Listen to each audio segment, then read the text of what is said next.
Presentation of Neville Goddard's Believe It In is brought to you by audioenlightenment.com. Copyright 2012. All rights reserved. Believe it in. The objective reality of this world is solely produced by the human imagination, in which all things exist. Tonight I hope to show you how to subjectively appropriate that which you already exists in you and turn it into an objective fact. Your life is nothing more than the outpicturing of your imaginal activity, for your imagination fulfills itself in what your life becomes. The last year that Robert Frost was with us, he was interviewed by Life magazine and said, "Our founding fathers did not believe in the future. They believed it in." This is true. Having broken with England, our founding fathers could have established their own royalty here by making one of them a king, thereby perpetuating the royal family. They could have chosen a form of dictatorship, but they agreed to imagine a form of government that had not been tried since the days of the Greeks. Democracy is the most difficult form of government in the world, yet our founding fathers agreed to believe it in. They knew it would take place because they knew the power of belief, the power I hope to show you that you are tonight. To say, "I am going to be rich," will not make it happen. You must believe riches in by claiming within yourself, "I am rich." You must believe in the present tense, because the active, creative power that you are is God. He is your awareness, and God alone acts and is. His name forever and ever is, "I am." Therefore he can't say, "I will be rich," or "I was rich," but "I am rich." Claim what you want to be aware of here and now, and although your reasonable mind denies it and your senses deny it, if you will assume it with feeling, your inward activity, established and perpetuated, will objectify itself in the outside world, which is nothing more than your imaginal activity objectified. To attempt to change a circumstance of your life before you change its imaginal activity is to labor in vain. This I know from experience. I had a friend who hated Roosevelt, yet wanted him to change. Every morning while shaving, my friend would tell Roosevelt off. He found great joy and satisfaction in his daily routine, yet could not understand why Roosevelt stayed the same. But I tell you, if you want someone to change, you must change your imaginal activity, for it is the one and only cause of your life. And you can believe anything if you will not accept the facts your sense dictates, for nothing is impossible to imagine, and imagining persisted in and believed will create its own reality. Now, all things exist in God, and He exists in you, and you exist in Him. Your eternal body is the human imagination, and that is God Himself. Your imagination is an actual body in which everything is contained. When you imagine, the thing itself comes out of that divine body, Jehovah. The story of Jesus is a wonderful mystery that cannot be solved until you discover, from experience, that He is your own wonderful human imagination. We are told that God speaks to man in a dream, and unveils Himself in a vision. Now vision is a waking dream like this room, while a dream occurs while you are not fully awake. A few years ago, this vision was mine. I was taken in spirit into one of the early mansions on Fifth Avenue in New York City at the turn of the century. As I entered, I saw that 3 generations were present, and I heard the eldest man telling the others of their grandfather's secret. These are his words. Grandfather used to say while standing on an empty lot, "I remember when this was an empty lot." Then he would paint a word picture of what he wanted to build there. He saw it vividly in his mind's eye as he spoke, and in time it was established. He went through life in that manner, objectively realizing what he had first subjectively claimed. I tell you, everything in your outer world was first subjectively appropriated. I don't care what it is. Desire can be your empty lot where you may stand, remembering when you were not now have was only desire. If I now say, "I remember when I lectured at the Women's Club in Los Angeles," I am implying I am no longer there, and am where I want to be. Remembering when you were poor, I have taken you out of the poverty and placed you in comfort. I remember when you were sick, by taking you out of sickness and placing you in the state of health. I remember when you were unknown implies you are not known. By changing my memory image of you, I can now remember when you, with all your fame and fortunes, were unknown and broke. That was the secret of grandfather's success. This is what I learned in vision. Do not put this thought aside, because it came to me in vision. In the 12th chapter of the book of Numbers, it is said that God speaks to man through the medium of dreams, and makes Himself known through vision. If God makes himself known to you through vision and speaks to you in dreams, what is more important than to remember your dreams and visions? You can't compare the morning paper or any book you may read to your vision of the night, for that is an instruction from the depth of yourself. God in you speaks to you in a dream, as he did to me when he took me on a trip in time to that beautifully staffed mansion at the turn of the century. As spirit, I was invisible to those present, but I heard more distinctly than they, and comprehended the words more graphically than they, because they had their millions, and who is going to tell one who already has millions how to get them? I entered their environment to hear their story, in order to share it with those who will hear and believe my words and then try it. This doesn't mean that just because you heard my vision, you are going to enjoy wealth. You must apply what you heard and remember when. If you would say, I remember when I couldn't afford to spend $400 a month for rent, you are implying you can well afford it now. The words, I remember when it was a struggle to live on my monthly income, implies you have transcended that limitation. You can put yourself into any state by remembering when. You can remember when your friend expressed her desire to be married. By remembering when she was single, you are persuading yourself that your friend is no longer in that state, as you have moved her from one state to another. When I say all things exist in the human imagination, I mean infinite states. For everything possible for you to experience now exists in you as a state of which you are an operant power. Only you can make a state become alive. You must enter a state and animate it in order for it to outpicture itself in your world. You may then go back to sleep and think the objective fact is more real than its subjective state into which you had entered.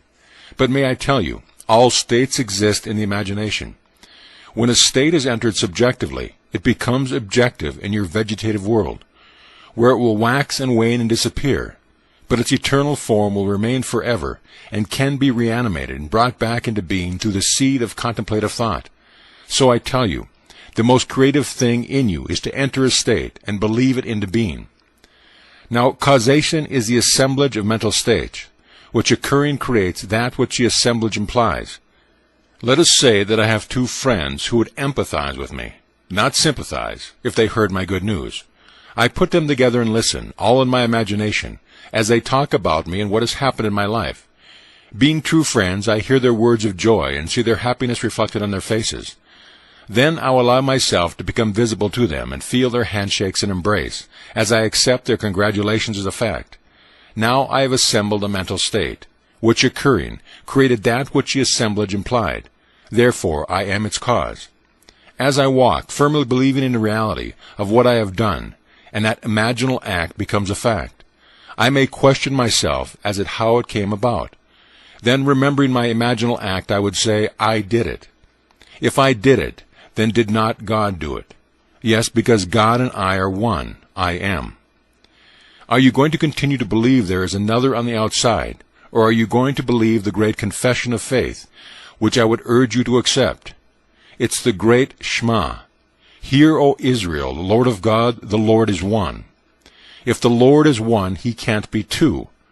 Therefore, if his name is I am, and you say I am, you must be one with the Lord who brought you the world into being. Listen to these words. By faith we understand that the world was created by the Word of God, so that things that are seen were made out of the things which do not appear. Here we see that the Word of God is an imaginal activity, which joined by faith created the world. And faith is nothing more than a subjective appropriation of an objective hope. Now when you discuss your desire with me, you cannot see my imaginal act relative to you. If you tell me you need a job and I accept that thought, when I think of you I remember your need. But if I changed your words and heard you tell me you loved your job, I could remember when you needed one, for now my memory bank contains the fact that you have a job you like very much. And when we meet again, you tell me that you have it. You are only bringing confirmation of my imaginal creative act. Now, if imagination works this way, and it proves itself in the testing time and time again, what does it matter what the world thinks? It costs you nothing to try, and what a change in life it will produce for you. Try it, for you will prove it in performance. This may be in conflict with what you believe God to be. Maybe you still want him to be someone on the outside, so that there are two of you and not one. That's all right if you do, but I tell you, God became you, that there would not be you and God, He became you, that you may become God. If God became you, his name must be in you, and it is. For I ask you anything, you must first be aware of the question before you can respond, and your awareness is God. You may not be aware of who you are, where you are, or what you are, but you do know that you are. Aware of what your senses and reasons dictate, you may believe that you are limited, unwanted, ignored, and mistreated, and your world conforms your belief in your imaginal activity. And if you do not know that your awareness is causing this mistreatment, you will blame everyone but yourself. Yet I tell you the only cause of the phenomena of life is an imaginal activity. There is no other cause. If you believe in the horrors of the world as they are given to you in the paper and on television, your belief causes the horrors to continue. Believing the news of a shortage, you will buy what you do not need, blindly accepting the pressure to perpetuate an imaginal activity that keeps you frightened. All through Scriptures you are told to let not your heart be troubled, be not afraid and fear not. If fear could be eliminated, there would be no need for psychologists or psychiatrists. It's a bunch of nonsense anyway. Every day this branch of medicine changes their concepts, and they are always in conflict as to what a man's attitude towards life is. I say to everyone, the whole vast world is now in your human imagination, and you can bring any desire out of it by believing it into being. First you must know what you want, then create an image that fulfills it. Would your friends know and talk about it? Imagine they are with you now, discussing your fulfilled desires. You could be at a cocktail or dinner party that is being given in your honor. Or maybe it is a great get-together over tea. Create a scene in your mind's eye and believe its reality in. That invisible state will produce the objective state you desire, for all objective reality is solely produced by imagination. The clothes you are now wearing were first imagined, the chair in which you are seated, the room that surrounds you. There isn't a thing here that wasn't first imagined, so you can see that imagining creates reality. If you don't believe it, you are lost in a world of confusion. There is no fiction. What is fiction today will be a fact tomorrow. A book written as a fictional story today comes out of the imagination of the one who wrote it, and it will become a fact in tomorrow. If you have a good memory or a good research system, you could find today's facts. Not every fact is recorded, because not every thought is written, yet every person imagines. A man feeling wrongfully imprisoned and desiring to get even will disturb the world, because all things by a law divine in one another's being mingle. You can't stop the force that comes from one who is imagining, because behind the mask he wears, you and he are one. Start now to become aware of what you are thinking, for as you think you imagine. Only then can you steer a true course to your definite end. If you lose sight of the end, however, you can and will be moved by seeming others. But if you keep your mind centered in the awareness of dwelling in your destination, you cannot fail.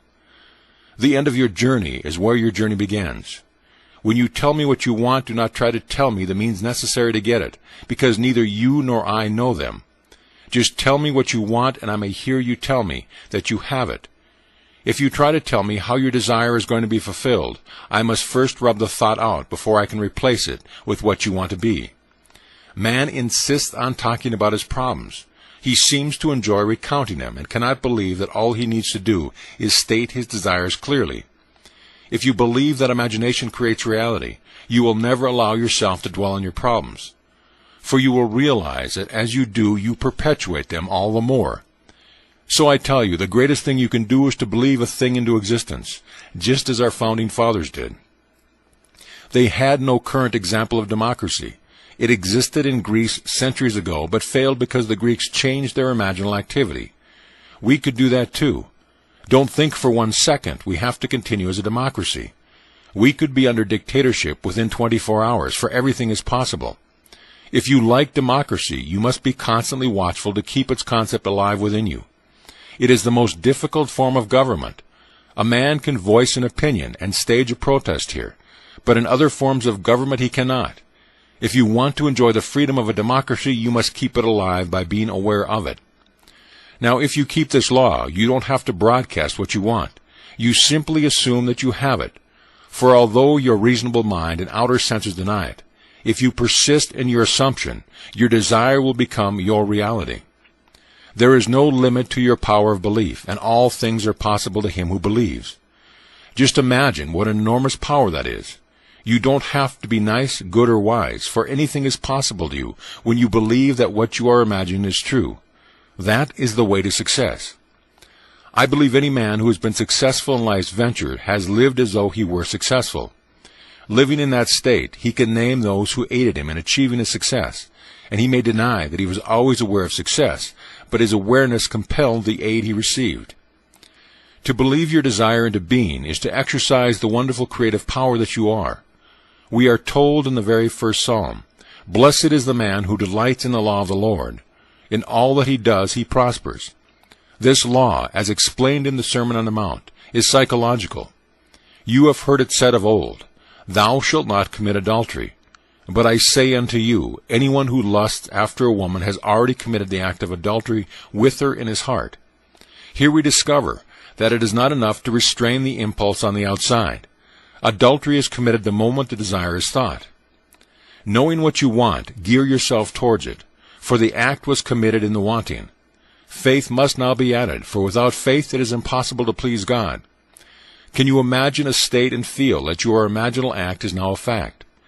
It costs you nothing to imagine. In fact, you are imagining every moment in time, but not consciously.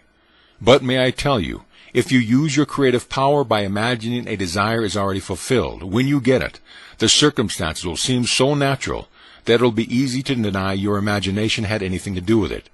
And you could easily believe that it would have happened anyway. But if you do, you will have returned to sleep once again. First of all, most of us do not even realize our own harvest when it confronts us. And if we do remember that we have once imagined it, reason will tell us it would have happened anyway.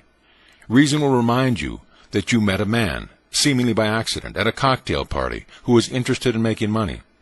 When he heard your idea, he sent you to see his friend, and look what happened. So really, it would have happened anyway. Then, of course, it is easy to ignore the law. But blessed is the man who delights in the law of the Lord. In all that he does, he prospers. Don't forget the law while you are living in the world of Caesar, and apply it wisely. But remember, you are not justified by its use. Justification comes through faith. You must have faith in the incredible story that God promised to bring himself out of you as you. This is God's promise to all, and all are asked to believe it. It is not what you are, but what you trust God to do that saves you. And to the degree that you trust God to save you, you will be saved. But he has given us a psychological law to cushion the inevitable blows of life. The law is simple. As you sow, so shall you reap. It is a law of like begets like. As you imagine, so shall your life become. Knowing what you want, assume the feeling that would be yours if you had it. Persist in that feeling, and in a way you do not know and could not devise, your desire will become a fact. Grandfather made his fortune by standing on an empty lot and saying to himself, "I remember when this was an empty lot." Then he would paint a beautiful word picture of the structure he desired there. This is a wonderful technique. You can remember when you were unknown, penniless, and ill, or a failure. Remembering when you were implies you are no longer that, and your power is in its implication. Use the law, and it will take you from success to success, as you conceive success to be. As far as I am concerned, success is to fulfill the promise, and you cannot do that through the law. The promise is fulfilled through faith. Are you holding true to the faith? Examine yourself to see if you are. I have told you an eternal story, believe it, but do not change it. The story is this: God became you, that you may become God. Use the law to cushion the blows while God keeps his promise, and then one day, when your journey is over, you will say, "Into thy hands I commit my spirit. Thou hast redeemed me, O Lord, faithful God." That's the cry on the cross. Commit your spirit to your imaginal act. Relax and fall asleep, knowing that its redemption is assured. Then, when you least expect it, God will prove to you that he has redeemed you by awakening in you